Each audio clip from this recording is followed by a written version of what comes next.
Creative Market serves 3 million members today. Because of the wide range of products, from fonts to templates and photos, we know that we have a really diverse user base, and we knew some of their behaviors because of social media, but we didn't really understand the value that Creative Market was driving for those users. The way it would work, someone would just message you on Slack and be like, hey, do you know the answer to this question? You go and you write the SQL query, and then you answer the question directly to the person.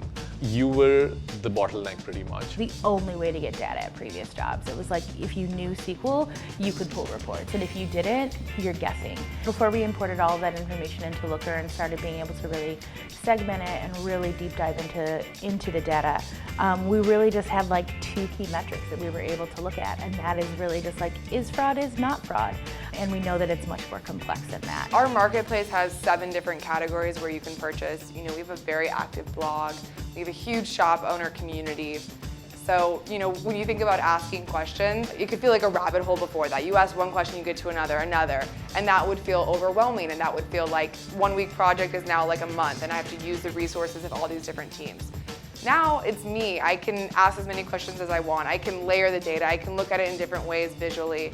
So I'm answering those questions myself, and instead of feeling like I'm going down the rabbit hole in a bad way, I'm actually unraveling a user's story and understanding the different nuances that make them who they are and why they're important to Creative Market as a business. If someone asks me a question these days, I give them the answer or try to get at it. The moment they ask me a similar question a second time, I realize that there's a need for them to be able to get at that answer themselves.